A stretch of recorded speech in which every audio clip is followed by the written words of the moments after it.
Mais pour l'heure, à 6h44, les acteurs de l'actualité sur Europe 1 en direct. Bonjour Pierre Malcher. Oui, bonjour.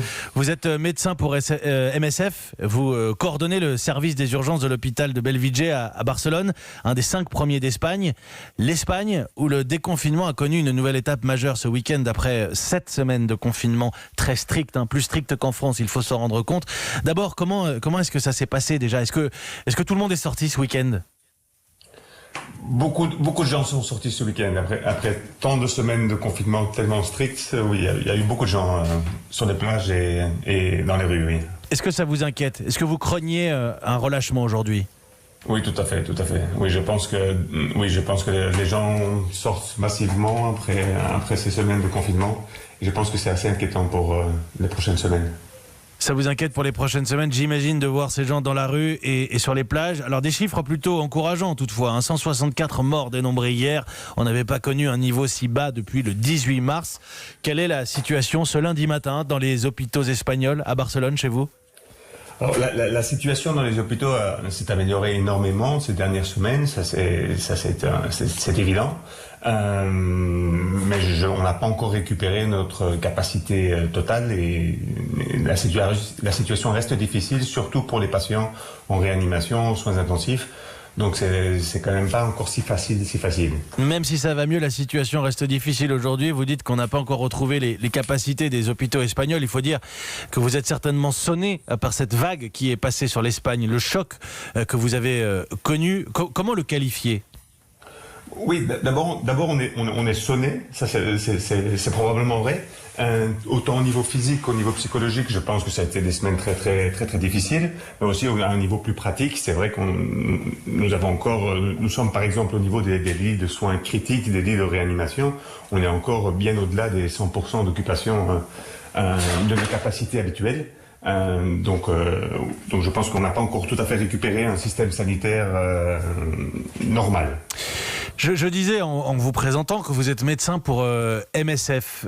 Aujourd'hui, cette situation européenne, espagnole, italienne, française, cette situation est parfaitement inédite. Est-ce que c'est comparable avec des missions que vous avez pu exercer pour Médecins sans frontières ? Oui. D'abord, une petite précision, ce sont deux choses différentes. D'une part, je suis médecin pour MSF et d'autre part, je suis médecin en Espagne aux urgences. Ça, c'est deux activités différentes. Mais c'est vrai qu'il y a quand même beaucoup de similitudes entre le travail que j'ai pu réaliser sur des projets et sur des missions avec Médecins sans frontières. Et ici, c'est une situation d'urgence où il faut prendre des décisions très rapidement, où il faut une grande flexibilité des équipes et toujours s'ouvrir à la créativité pour pouvoir répondre à une situation qui n'est pas du tout stable et on ne sait jamais ce qui va arriver 2 jours après. Et ça, c'est très similaire à des situations que j'ai pu voir dans d'autres missions d'urgence humanitaire avec Médecins sans frontières, oui.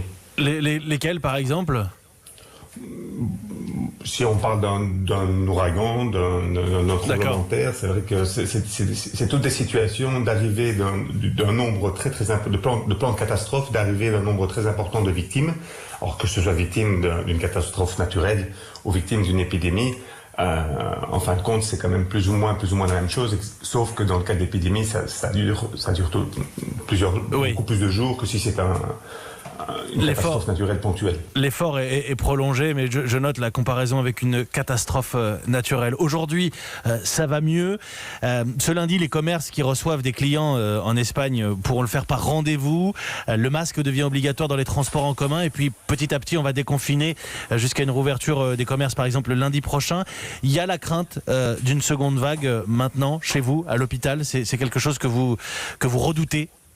Oui, c'est quelque chose qu'on redoute. Alors maintenant, tout de suite, il y aura probablement pas de seconde vague ces prochains jours, mais c'est un petit peu plus tard, vu que c'est vrai que le déconfinement a vraiment commencé en tant que tel au niveau de la population, une masse de population qui a pu commencer à se déplacer depuis principalement le 26 avril et le 2 mai, donc il y a 2 jours.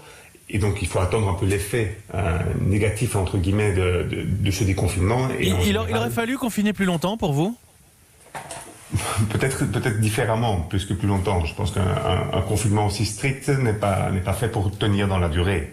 Il faut quand même penser que les adultes sont restés pendant 48 jours sans pouvoir sortir de chez eux, sauf s'ils avaient un travail essentiel, et les enfants 42 jours.